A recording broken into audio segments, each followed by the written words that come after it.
Primeira carta de Pedro, capítulo 1, eu leio nesse momento a partir do verso 3, na tradução da Bíblia NVI. Bendito seja o Deus e Pai do nosso Senhor Jesus Cristo.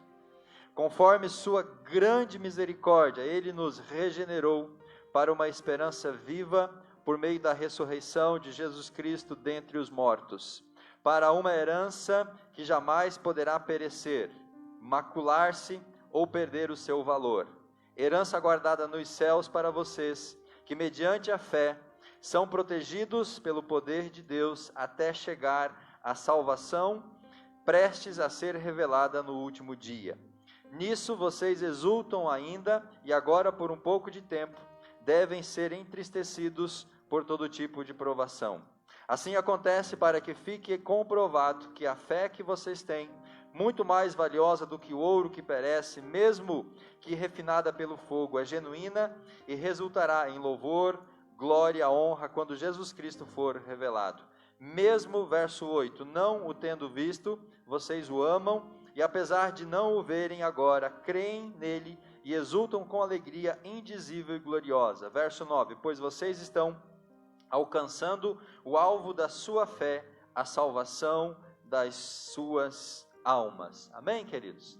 O verso 9, eu replico ele novamente, que diz, pois vocês estão alcançando o alvo da sua fé, a salvação de suas almas.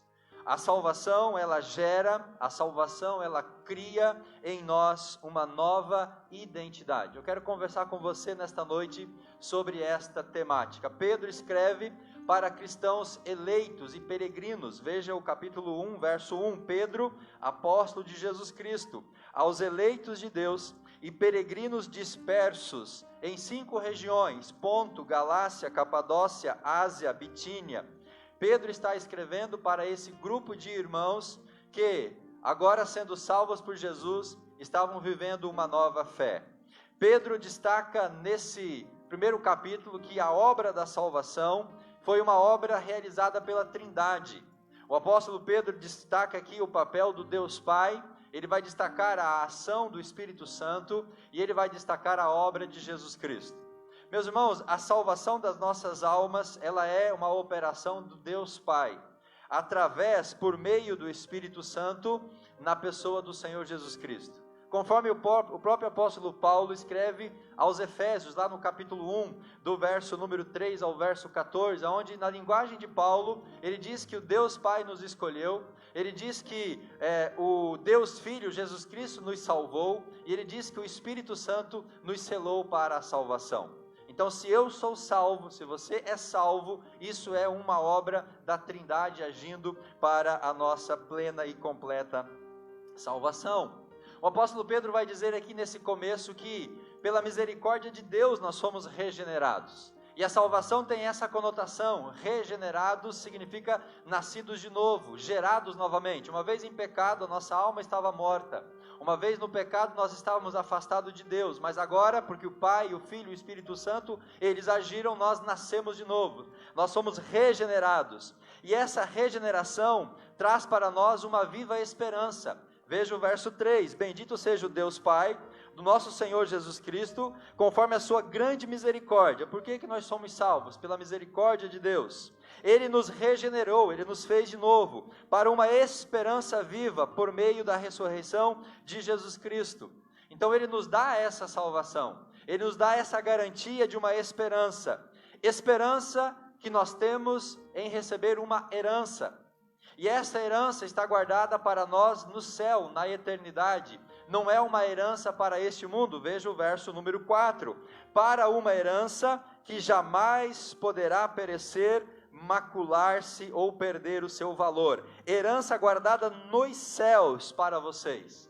Você e eu fomos salvos pela obra do Senhor Jesus Cristo. Essa salvação gera em nós uma esperança, a esperança de recebermos uma herança que não é nesse mundo, mas é uma herança para a eternidade. E essa herança está guardada, ela não é corruptível, ela não se perde, ela não deteriora. Como Jesus disse nos evangelhos, guardar tesouros nos céus, porque lá a traça não rói, lá o ladrão não rouba e lá ela não se perde. A salvação é aquilo que nós recebemos, vivemos nesta terra, mas vamos receber a plena coroação, os resultados completos na eternidade. E qual é o elemento para nos levar à salvação? O apóstolo Pedro vai dizer no verso 5 que o elemento é a fé. A senha é a fé, a chave para acessarmos a essa herança, a chave para nós termos essa herança é a fé. Olha o verso número 5 deste capítulo 1, que mediante a fé são protegidos pelo poder de Deus até chegar à salvação prestes a ser revelada no último tempo. Então é pela fé no Senhor Jesus Cristo que nós recebemos essa salvação, é pela fé que nós nos mantemos firmes para receber essa herança. Pois bem, meus irmãos, se é uma herança celestial, ainda não pode ser desfrutada, usufruída completamente nesta terra.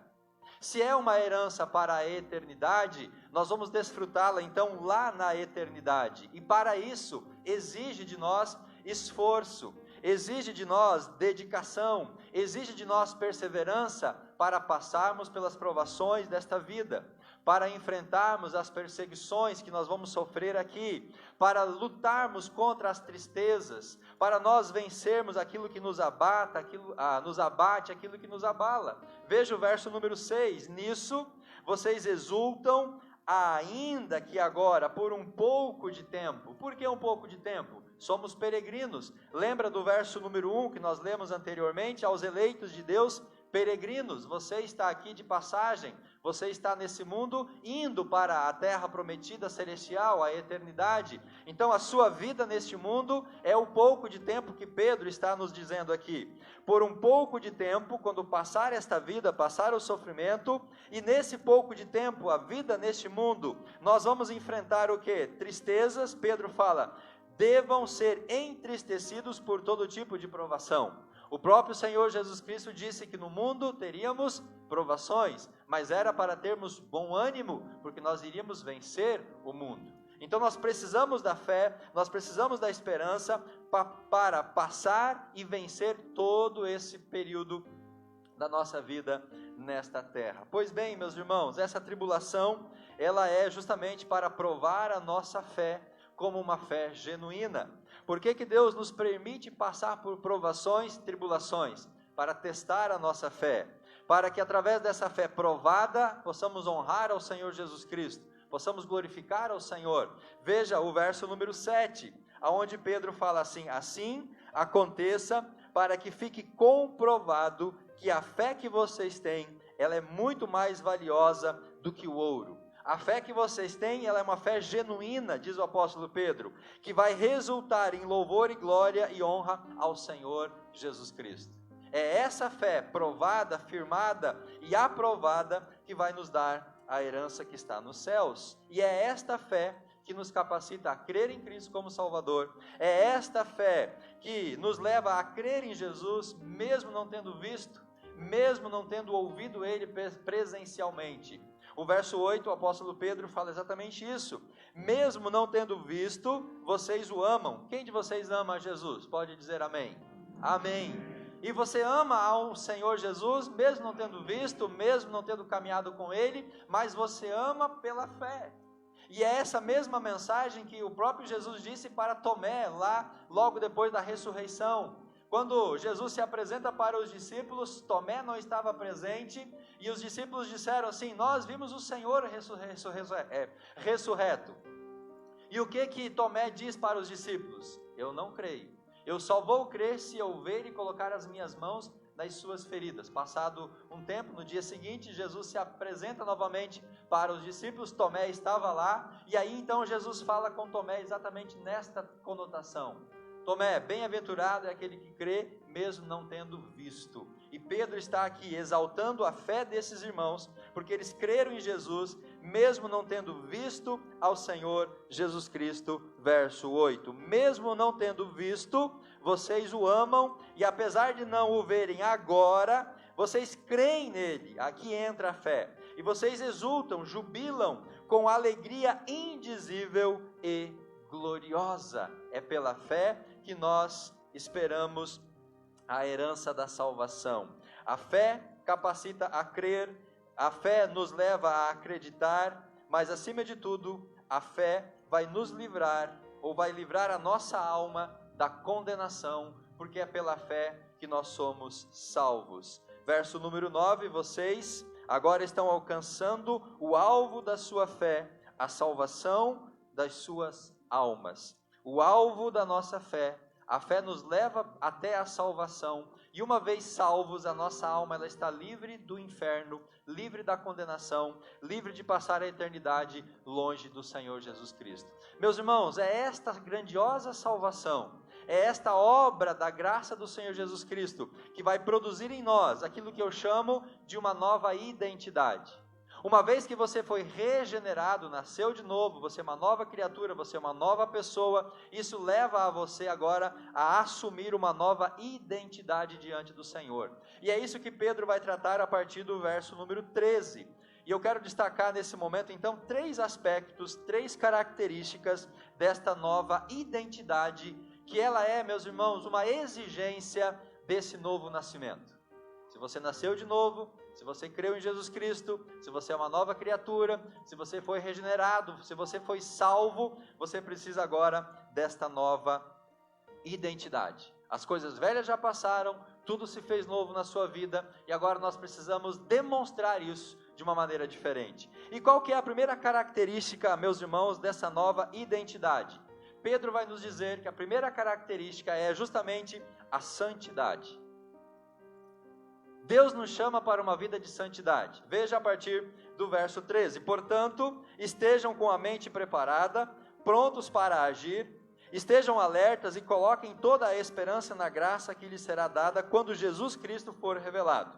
Como filhos obedientes, não se deixem amoldar pelos maus desejos de outrora, quando viviam na ignorância, mas sim como é santo aquele que nos chamou. Sejam santos vocês também em tudo o que fizerem, pois está escrito: sejam santos, porque eu sou santo, uma referência ao livro de Levítico.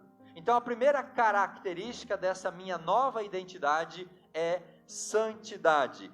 E nós vemos aqui um exemplo lógico e um exemplo simples do apóstolo Pedro. Os filhos, eles herdam a natureza dos seus pais. Os filhos trazem consigo a natureza daqueles que o geraram. Nós, como filhos, trazemos traços dos nossos pais. Deus é o nosso Pai.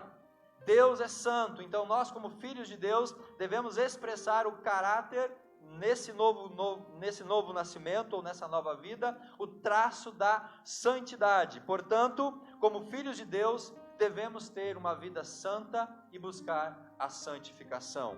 Nós somos coparticipantes da natureza de Deus. Veja o capítulo 1 da segunda carta de Pedro. Avance um pouquinho na sua Bíblia, algumas páginas, e chegue até a segunda carta, no capítulo 1, no verso 4. Segunda carta de Pedro, capítulo 1, verso 4, aonde na parte final o apóstolo Pedro, ele diz assim para nós: para que vocês se tornassem participantes da natureza divina e fugissem da corrupção que há no mundo causada pela cobiça. Participantes da natureza divina. Pergunto a você, meu irmão, meu amigo, qual que é a natureza de Deus? É santidade. Então nós temos que expressar na nossa vida esse traço de santificação. E devemos revelar essa natureza numa vida piedosa. Veja o verso 14 que nós já lemos nesse capítulo 1 de Pedro. Como filhos obedientes, não se deixem amoldar pelos maus desejos de outrora. Outrora, antes dessa salvação, antes da conversão, antes do novo nascimento. Não se deixem levar pelos desejos de outrora, por aquilo que você vivia no passado, quando você vivia na ignorância, como Pedro está dizendo. Mas agora, salvo, remido, você precisa despertar e expressar a santidade no seu coração. A santidade de Deus é parte da natureza de Deus. Não há como desassociar santidade da pessoa de Deus. A Bíblia diz que Deus é luz e nele não há trevas. 1 João capítulo 1, verso 5. Então, se nós somos filhos de Deus, nós vamos expressar essa característica também na nossa vivência diária. Toda a santidade que o ser humano tenha em caráter e em conduta deriva-se de Deus. Verso número 15, aqui da primeira carta de Pedro. Mas assim como Ele é santo, aquele que chamou, sejam santos vocês também em tudo o que vocês fizeram. A santidade de Deus deve despertar a nossa busca pela santidade. A santidade, meus irmãos, é um processo. A salvação é um ato, mas a santificação é um processo. E a santificação depende da nossa busca, depende do nosso querer. Se eu não buscar santidade, eu não vou alcançar santidade. Quando você vê uma pessoa com um porte físico atlético, né, aquela pessoa bem musculosa, você acha que ela chegou naquele porte simplesmente da noite para o dia? Ela dormiu e acordou musculoso, forte? Não. Aquilo foi resultado de exercício, de treinamento, de busca. A santidade tem a mesma conotação, não que você vai ficar musculoso, mas a santidade é resultado da sua busca, da perseverança. Se nós não buscamos santificação, nós nunca vamos alcançar santificação. Ser santificado envolve, portanto, separação daquilo que é impuro e uma completa consagração a Deus. Se nós não nos separarmos do pecado, se nós não nos afastarmos do mundo, se nós não agirmos com essa vida de santidade, nós nunca vamos chegar até a santidade. Por que nós devemos ser santos, meus irmãos? Devemos ser santos porque o Senhor é santo. E devemos ser santos em todo o nosso procedimento, de modo que tudo aquilo que a gente faz possa refletir a santidade de Deus. Veja o capítulo 2 de Pedro, lá no verso 11. Capítulo 2, verso 11, Pedro diz: Amados, insisto em que como estrangeiros e peregrinos no mundo, vocês, o que nós temos que fazer, queridos? Se abstenham dos desejos carnais que guerreiam contra a alma de vocês. Isso é santidade, é buscar vencer esta batalha. E no capítulo 4 da primeira carta, no verso 3, Pedro diz: no passado, vocês já gastaram tempo suficiente fazendo o que agradava aos pagãos. Naquele tempo, vocês viviam em libertinagem, na sensualidade, nas bebedeiras, nas orgias e nas farras e na idolatria repugnante. Então, se eu quero santidade, eu tenho que romper com essas coisas do passado. Romper com essas coisas da velha vida e caminhar em direção a uma vida pura e uma vida santa. Para um cristão dedicado, a divisão entre secular e sagrado não existe. Para nós, meus irmãos, tudo é sagrado. O meu trabalho é sagrado, o meu lazer é sagrado, o meu comer é sagrado, o meu dormir é sagrado. Tudo aquilo que eu faço precisa agradar ao coração de Deus. Veja o verso número 17, do capítulo 1 de 1 Pedro. Uma vez que vocês chamam Pai aquele que julga imparcialmente as obras de cada um, portem-se com temor durante a jornada terrena de vocês. Busque a santidade em cada coisa que você faz. A santidade não é expressada apenas aqui no templo, na igreja. A santidade, ela é expressada em todas as áreas e esferas da minha vida. Eu tenho que ser santo dentro da igreja e principalmente, irmãos, fora da igreja. Eu tenho que ser santo aqui no culto, mas eu tenho que ser santo lá no meu trabalho. Eu tenho que ser santo quando eu estou com a Bíblia nas minhas mãos aqui na igreja, mas eu tenho que ser santo quando eu estou em qualquer outro lugar e fazendo aquilo que eu faço diuturnamente. A santidade, ela exige de nós uma completude. Você não é santo só quando está na igreja. Você não é santo só quando você está em comunhão com Deus no culto. Nós somos santos em todo o nosso procedimento. Como Pedro diz, portem-se com temor, portem-se com santidade durante a jornada terrena de vocês. Ser santo aqui no culto, irmãos, é muito fácil, é muito tranquilo. Ser santo quando a gente está reunida com a igreja, na quarta-feira no pequeno grupo, é fácil. O nosso desafio de santidade é justamente no restante do tempo, quando nós não estamos dentro da igreja. Ao viver para a glória de Deus, a vida toda é santa.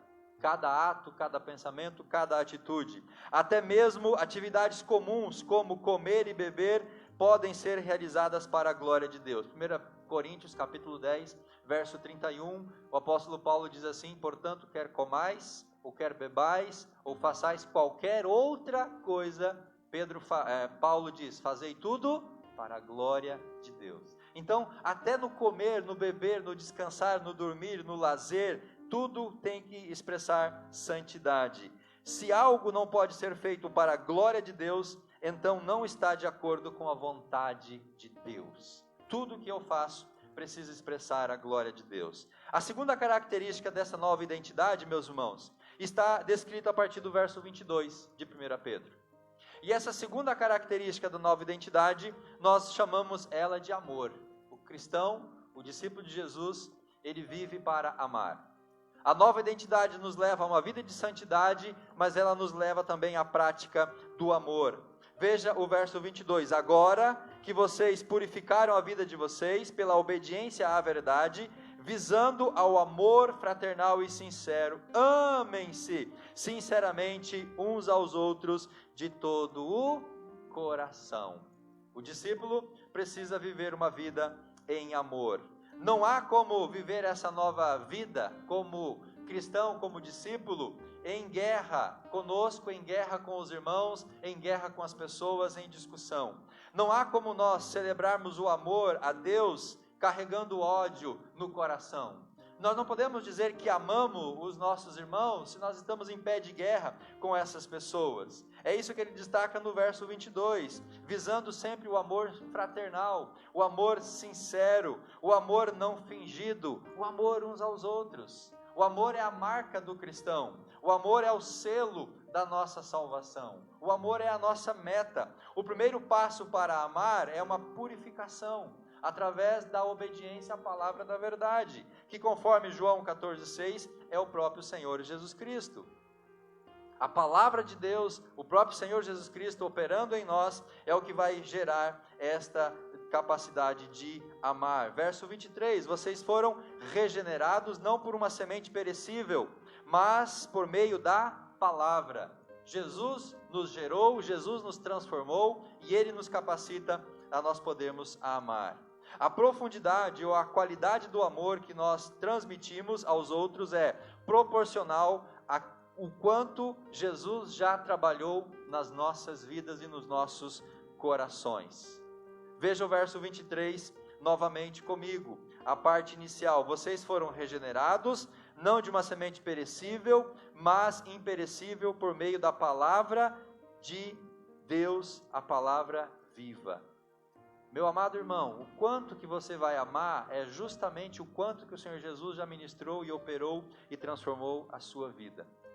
Nós vamos amar exatamente na medida do quanto nós já podemos receber o amor de Deus nos nossos corações. É Deus quem nos capacita para nós podermos amar. O quanto Ele já trabalhou em nosso coração é exatamente o quanto a medida de amor que nós vamos poder dispensar para as outras pessoas. Quando Pedro é questionado se ele amava a Jesus, lá em João, no capítulo 21, do verso 15 ao verso 27, Jesus se apresenta para Pedro e pergunta: Pedro, você me ama? Por 3 vezes. Jesus estava medindo naquele momento quanto Pedro já o amava. Então Pedro sabe que o amor, ele é consequência da operação de Jesus em nossos corações. É o mesmo Pedro que lá foi questionado por Jesus se ele amava o Senhor. É o mesmo Pedro que está dizendo agora para nós que o amor é uma evidência de que de fato nós estamos sendo transformados pelo Senhor Jesus Cristo. Na verdade, Jesus estava medindo o quanto Pedro havia sido de fato transformado. A transformação, ela vai despertar em nós a capacidade de amar. Podemos amar uns aos outros com um coração puro, porque nós somos regenerados através da palavra de Deus, que é viva e eficaz e que ela permanece para sempre. No final do verso número 23, o apóstolo Pedro diz que esta palavra ela é imperecível, ela não perece, ela não morre, ela não passa, por meio desta palavra viva e permanente. Palavra viva e permanente. Essa palavra, no final do verso número 24, diz: essa palavra é que lhes foi anunciada.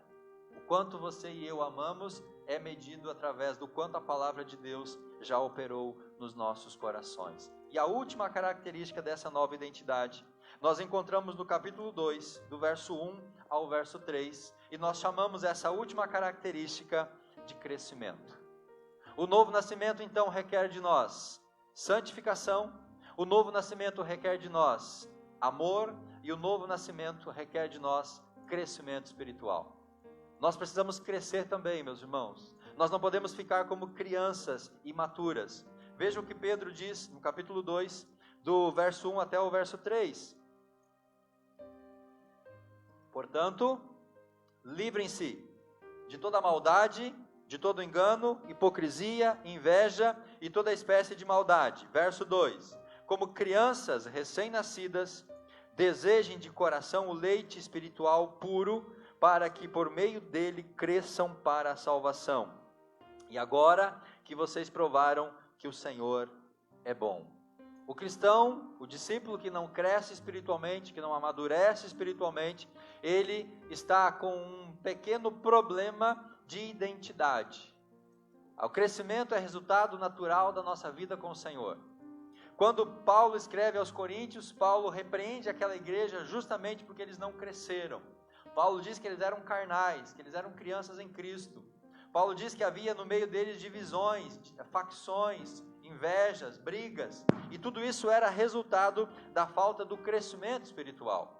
O crescer, meus irmãos, é uma marca da nossa nova identidade. A palavra de Deus, ela gera vida, ela dá vida e ela sustenta a vida. Através do que você e eu vamos crescer espiritualmente? Através da palavra. A palavra é o alimento, a palavra é o sustento, a palavra é a fonte de crescimento espiritual. É preciso ensinar a palavra de Deus, é preciso aprender da palavra de Deus, é preciso alimentar-se da palavra de Deus. E ele usa uma comparação como recém-nascidos, como crianças. Daqui a alguns 2 meses, mais ou menos, vamos ter 2 bebês aqui na igreja. E é muito provável que a gente veja as mamães amamentando esses bebês aqui durante o culto, porque o bebê, quando ele está com fome, ele chora, e ele quer o leite para que ele mate a sua fome. O cristão recém-nascido, o novo convertido, ou até mesmo aquele que já é velho convertido, ele precisa se alimentar da palavra de Deus. Para o novo convertido, a palavra é o leitinho espiritual. Mas para aquele que já amadureceu, a mesma palavra se torna um alimento sólido. Porque a palavra de Deus, ela tem várias esferas de profundidade. Nós não podemos ficar apenas no leitinho espiritual, nos rudimentos da palavra. Nós temos que crescer na fé e cada vez nos alimentar para crescermos ainda mais. Como recém-nascidos famintos, nós precisamos mergulhar na palavra para ter o alimento e matar a nossa fome espiritual. Devemos também, irmãos, desejar a palavra pura, sem mácula, sem mistura, sem detrimento. O evangelho é a palavra de Deus, nós não podemos macular essa palavra. Pedro fala o leite espiritual puro, aquele leite não misturado, não contaminado, não diluído, mas a essência da palavra. E nós, como Igreja Batista aqui no Morumbi, temos assumido um compromisso de pregar a genuína palavra de Deus, não distorcê-la, não mudá-la, não diminuir a sua profundidade, para que assim você, ao vir aos cultos, a estar na escola bíblica ou em qualquer outra reunião, você possa sair alimentado da palavra de Deus. Nós não mudamos, nós não adulteramos a palavra de Deus, porque ela é que nos dá o crescimento espiritual. Verso 2, como crianças recém-nascidas, desejem o leite espiritual, para que por meio dele cresçam, amadureçam para a vossa salvação. E dentro desse contexto, irmãos, é triste quando os cristãos não têm anseio algum pela palavra de Deus e preferem alimentar-se de entretenimento e de outras coisas. Se eu perguntar a você nesta noite, eu não vou perguntar, se eu perguntasse, quantas vezes nessa última semana, eu não vou perguntar, só estou dizendo que iria perguntar, tá, irmãos? Se porventura eu perguntasse, quantas vezes nessa última semana você leu a palavra de Deus? Se eu fizesse essa pergunta, qual seria a sua resposta? Não estou fazendo a pergunta, né? 2, 3, 4, quantas vezes nós lemos a palavra de Deus essa semana? A palavra é o alimento, a palavra é o sustento, a palavra é o leite, a palavra é o nosso suprimento espiritual. Nós precisamos buscar, através da palavra, o crescer espiritualmente. Se nós não lemos a palavra, se nós não buscamos na palavra, nós não vamos crescer. Ao crescer, nós descobrimos que a palavra é leite para as criancinhas, ela é carne substanciosa para os cristãos maduros, ela é o pão, ela é o mel, ela é o alimento, ela nos sustenta, ela nos provê. Pedro adverte aos leitores, a mim e a você, para que se despojem de algumas coisas. E aí você volta ao verso 1 desse capítulo 2. Portanto, livrem-se de quê? Toda maldade, todo engano, hipocrisia, inveja e toda espécie de maledicência. Primeiramente, nós temos que nos livrar dessas coisas, desses maus sentimentos. Nós temos que dizer não para isso, para que isso possa abrir o nosso coração, limpar o nosso coração, para que a palavra possa penetrar e trazer o alimento. Nós temos que nos livrar dessas coisas, de certas atitudes incorretas do nosso coração, que podem ser um empecilho para o seu anseio pela palavra e impedir o seu crescimento espiritual. Quando você não está bem do estômago, quando você está com aquela dor de cabeça, quando algo não caiu bem, você tem fome, você se alimenta, você deseja comer? Eu não. Quando algo não está bem comigo, quando eu estou com alguma coisa ruim que está ali, né, que não digeriu muito bem, né, até o cheiro, né, até o cheiro daquele churrasco não me apetece, porque algo está me atrapalhando. Eu preciso então me livrar disso, para que eu possa ansiar pela doce palavra de Deus. É o que Pedro está dizendo. Primeiramente, livrem-se daquilo que está impedindo de que a palavra de Deus possa de fato ser desejada e buscada para o meu alimento espiritual. Quem é culpado de maldade e do dolo tenta esconder tais coisas, lançando mão da hipocrisia. E é esse ambiente que vai impedir a palavra de fazer o alimento espiritual se tornar real na nossa vida. Se tais atitudes e ações estiverem presentes na nossa vida, não haverá anseio algum pela viva e pela pura palavra de Deus. Primeiro, despojem-se, limpem-se, tirem isso do coração e da mente, para que o desejo da palavra possa brotar no seu coração. Se pararmos de nos alimentar da palavra, deixaremos de crescer e deixaremos de desfrutar, experimentar a graça que nós encontramos no Senhor Jesus Cristo. Cresça, meu irmão, amadureça através do alimento sólido que é a palavra de Deus. Seja santo, ame e cresça espiritualmente. Essas são evidências, são características, são necessidades da nossa nova identidade. Amém? Amém. Fica de pé, em nome de Jesus. Os irmãos do Ministério de Louvor podem tomar os seus lugares aqui à frente.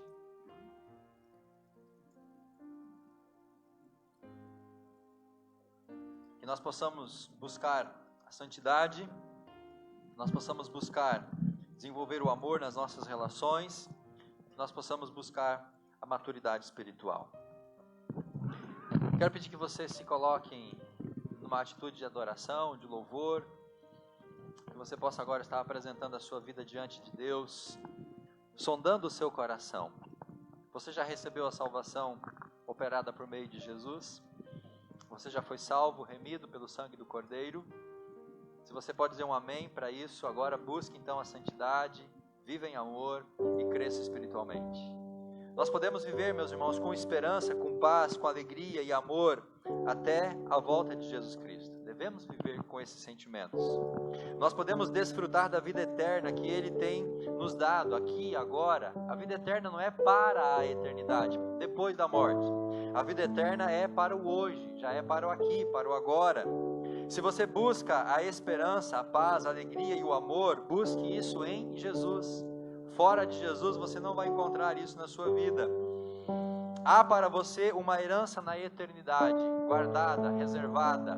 Lá não é corruptível, ela não vai desaparecer, ela está lá aguardando você chegar lá. Nós somos peregrinos nesse mundo a caminho da eternidade. Estamos de passagem por aqui, por causa da nossa fé em Jesus como Salvador. Muitas vezes nós somos incompreendidos ou até mesmo perseguidos. Mas nós devemos perseverar, nos manter firmes. Por quê? Porque essa herança que nos espera vale a pena. Pela herança vale a pena o sofrimento. Pela herança vale a pena a oposição. Pela herança vale a pena a perseguição. Vamos nos manter firmes, porque é momentâneo, é passageiro, logo vai passar. A fé que nos salvou se torna o combustível para essa esperança. A mesma fé que te salvou é a fé que agora vai te dar força para você passar por todas as lutas e por todas as provações. Mas a jornada nem sempre é muito fácil. Aliás, a jornada, ela não é fácil.